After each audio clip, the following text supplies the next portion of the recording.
in this video, we're gonna continue the 2023 grade 5-6 paper. But now it's the part B section of the paper. If you want to see my last video, it's about part A from questions 1 to 10. So anyway, without further ado, let's get started. The first question in part B is question 11, which is Mary and Peter, Richard and Tina were playing football in the classroom and broke a window. When the principal asked who did it, she got the following responses. Maria, it was Peter. Peter, it was Richard. And Richard said it wasn't me. And finally, Tina said it wasn't me. Only one child was telling the truth. So in this question, it might be confusing for you, but because they said only one child was telling the truth, that means that if Maria was telling a lie, Peter was telling a lie, but Richard wasn't telling a lie. That means because Tina was telling a lie, that means she was the one who broke the window. So that means that is the answer. The 12th question says, the Potters have a patio which is tiled with square tiles of 3 different sizes. The smallest squares have a perimeter of 80 centimeters each. A snake rests on the patio as shown in the diagram, right here. What is the length of the snake? So, the key element in this writing is that they said the smallest square has a perimeter of 80 centimeters each. Which means that if every single side in the square is equal and it has the same value, and also it has 4 sides, that means that each of the side lengths is 20 centimeters. So as we know that, we can start the question. Because both of these are small side length squares, we could do 40 centimeters because 20 plus 20 centimeters is 20 centimeters is 40 centimeters. So then, this big square side length is basically 2 side length small squares merged together. So that's 40 centimeters. So if we times that by 1, 2, 3, 4, 5, we can get 200 centimeters. Then the biggest square in this diagram, or this biggest side length square in this diagram, it's 60 centimeters because as you can see, these are 3 small squares, and because like we said in the start of a question, each of these are 20 centimeters. So that means this is 60 centimeters. And 60 times 2, because both of these are 2, 120 centimeters. So now at the end, we just gotta solve these 3 small side length squares. And as you already know it, all of 20 centimeters times 3, because these are each 20 centimeters. So that equals 60 centimeters. So now let's total it up, probably the easiest part in this question. So 40 centimeters plus 200 centimeters equals 240 centimeters plus 120 centimeters, which equals 360 centimeters, and then plus 60 centimeters, which equals 420 centimeters. So, as you can see, it's easy option here. Wasn't that hard, was it? The 13th question is probably one of the more harder questions in this paper, but I'll try to explain it well to you. So, let's start. It says, when I look in a mirror, I can see an image of my digital clock standing in the table behind me, as shown. What image will I see when I look in the mirror 30 minutes later? So, this is just to tell you, this is not the real time. It's the mirror time when you look in the mirror. The real time is actually, flip the digits around, 12, 21, 51. So now they should add 30 minutes because it says, look, when you look in the mirror 30 minutes later. So add plus 30 minutes.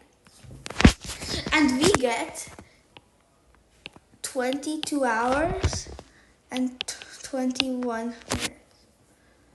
But let's just write this as a digital clock number so it's easier for all of us to understand. So now if we turn this into actual, when you look in the mirror, it will be, this number would be 15, and this number would be 55. So now you have to switch these rows around. So now this will be in the hour time. So then that means you will get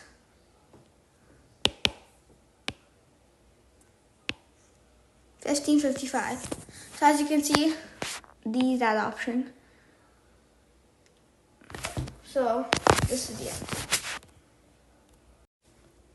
Lonaki wants the sum of numbers in the white cell to equal the sum of numbers in the gray cell. Which two numbers does she need to swap? Two less. So this is the, let's first count how much total in the black squares are. So let's see, 7 plus 1 is 8, plus 4 is 12, plus 6 is 18, plus 2 is 20.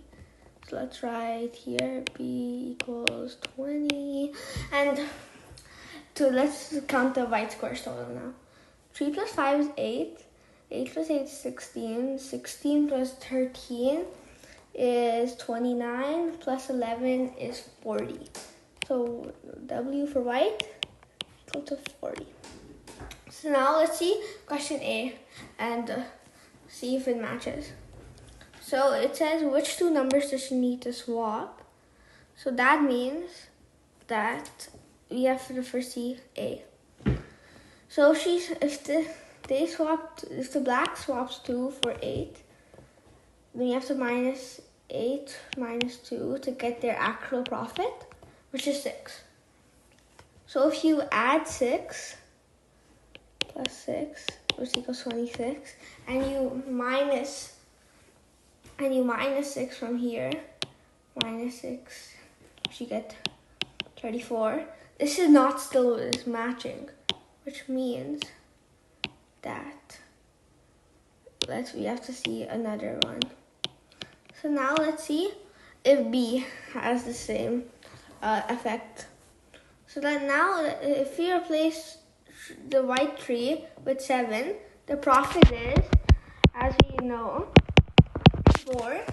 So you plus 4 with this and minus 4, we're still not going to get the equal sum, which means let's restart. So now, so question C is correct, because if you trade 1 for 11, because black was 20, we plus 10, that's your profit. And for 40, that's white, we minus 10, and we get 30. And if we plus 10 by 20, we also get 30. So that's equal value, which means that C is correct. It's correct. And we're done. A rabbit, a beaver, and a kangaroo are having a competition. The beaver moves 1 step at a time, the rabbit moves 2 steps at a time, and then the kangaroo moves 3 steps at a time. They all start from the point marked S, right here, and the winner is the animal who lands on the point marked F in the smallest number of complete moves, which is right here. Who wins the competition? So let's start with the kangaroo. The kangaroo moves 3 steps at a time as shown in the question. So let's count. 1, 2, 3, 4, 5, 6, 7, 8, 9, 10, and 11. So let's write here, K stands for kangaroo, and that's 11 steps. So now let's erase some of this. And now let's put how much the beaver moves. The beaver moves, it cannot miss the finish line, as we know, because it only moves 1 step. So let's see how much steps there is here. 1, 2, 3, 4, 5, 6, 7, 8, 9, 10, and 11. So, the beaver, for short for B, can also move 11 steps to the finish line. So now,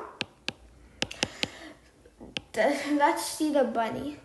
The bunny can move 1, 2, 3, 4, 5, and because it misses the finish line, it's gonna be last because the kangaroo has more steps than it, and it's still tied with the beaver.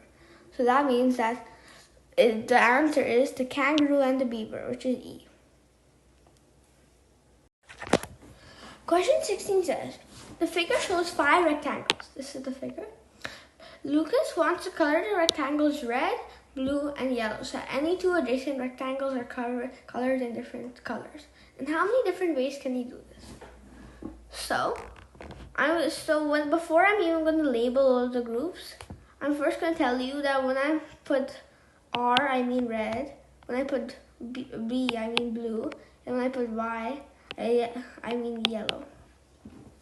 So now I'll start making groups. The first group, I'm going to name it the R group because it starts with the letter R. So this is one of the groups. The next group is also in the R group.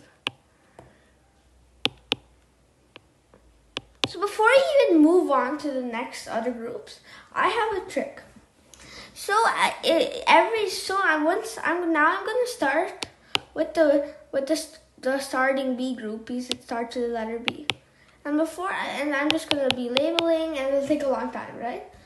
But the thing is, you're going to find a pattern that when you finish the starting B group, it's also going to have 2 groups within it, which means that, and if you do the same thing, it'll do the same thing for the starting Y group that starts with the letter Y. So that if we know this, there's 3 groups that I told you about, and if 2 groups are within it, 2 times 3 equals 6, and that means there's 6 groups that in different ways you can put the colors in here. There's 6 ways you can put different colors in here. Hopefully. Question 17 might be more harder than the others, but let's go through it together. Gordon has 4 blocks stacked like this. He wants the blocks to be stacked like this. In a single move, Gordon can take some or all of the blocks from the top stack and place them upside down on the stack. What is the smallest number of moves he needs to make to get to the correct order? So, the easiest first step to me was to flip both of these to try to get this sooner. So then it would be looking like this now. I'm bad at drawing pictures. So then once we're done with this, we're gonna have to flip the whole structure so that this big block can go on the ground. So then it'll be looking like this.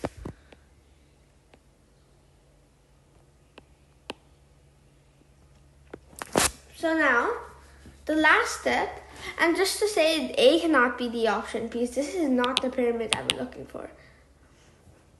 So the last option, anyway, it's not the option. The last option, we're gonna have to flip this part. So then it'll look like this. And there you go. You need 3 steps. That's the minimum most steps you need to get this structure. And that's it. In question 18, it says, Tian wants to draw the figures on the 6 boxes of the pyramid drawing. Each box contains all of the figures on the 2 boxes directly below it and nothing more. She has drawn the figures of some of the boxes already. Which figure should she still draw on the box in the middle of the bottom row? This is probably one of the hardest questions in this Kangaroo paper. So let's go through it. So just to tell you, to note, this square powers both of these squares, and this square powers both of these squares. And since we know that, that means that the circle and square were in this rectangle, or else there wouldn't be any circle and squares in here. So, and the circle would be in this square, or else because there wouldn't be a circle in this rectangle either. And now, because we know that, we have to cancel both the circle and the squares because we already used them. So now let's first look at question A. it puts a square, a triangle, and a circle. As you know, we already used a square in this rectangle, which means this cannot be the option. For we have to put a triangle. If we put a triangle in both of these, we would still have leftover shapes. So then this can't be the option. Same for it's just a bit different for C. It's still wrong. If you still put two triangles, you're not even gonna have enough triangles because we only have two triangles, not four. So that means that even C isn't the option. But finally, D is the option, because if you put a circle and a triangle here and a circle and a triangle here, you finish all the shapes because we cancel all this, and that means the bottom row will be a circle and a triangle. As you can see, that is the answer. The question 19 says, on a table, there's a tower made of blocks numbered from 1 to 50. Emma builds a new tower in the following way. She takes 2 blocks from the top of the original tower and puts them on the table as the base of the new tower. She continues by taking the top 2 blocks from the remainder of the original tower and putting them on the top of the new tower, as seen in the figure. Which of the following pairs are adjacent to the new tower?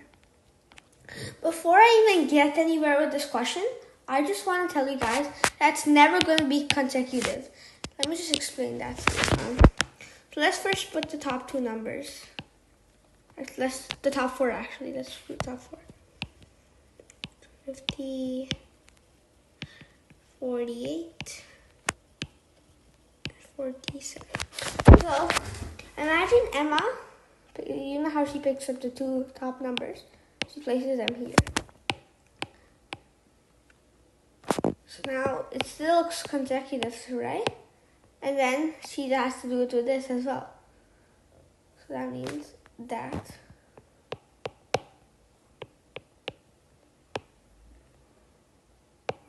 47, that's 48. So this doesn't make sense that when it's not going to be consecutive, because 49, then 50, then 47, sorry for the bad handwriting, and then 48. That's not really consecutive, don't you think? So let's just erase this. Let's go to this diagram I made. So in the first question, remember how it said, which of the following pairs are adjacent to the blocks of the new tower? I made an equal sized block tower. You should always make it equal, so then it's easy for you in these type of questions. So now it's equal size, as you can see. So let's see. So A, 29 and 28 are adjacent. 29's here and 28's here, so they're not even adjacent to each other. So that can't be an option. 34 and 35, 34 is here, and 35 is here, which means that still can't be a pair. 29 and 26, same story really. 29's here and 26 here. 31 and 33, it still can't because 31's here, and 45 is not adjacent. And this is 45, not 33. But last but not least, 27 and 30. So 27's here and 30's here, which means they are adjacent because they're together, as you can see. Question 20 says, Joanna has 2 machines. When she puts a square sheet of paper in a machine R, it turns the paper 90 degrees clockwise, as you can see. It was the black dot was here, went through machine R, and now it's up here. When she puts the paper in machine S, it stamps the paper with a clover. So here, and then S, and then puts a clover. In which order are these machines used to produce the results shown?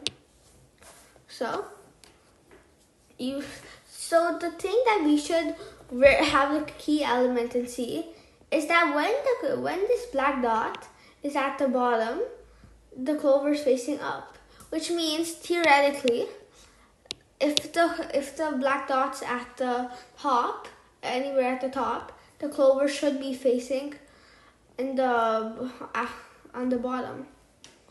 And as you can see here, we need that key element because this clover is facing the bottom. So the first thing you should do is write R. So then the paper would be here, and the black dot will be here. So because now it's on the top, then you put S, because then it will print the clover, and it's on the bottom, and it's looking at the bottom. Then we put R, and then R again, as you can see. So then the black dot goes here. Then finally the black dot, sorry, goes here with the clover. So as you can see, the pattern is SRSRR. And which option has that pattern? It's B. So the next video will be in part C, the grade 5/6 2023 contest practice paper. It's a constellation of this paper, and it'll be posted in a few days. So please be ready for that. And bye bye, younglings.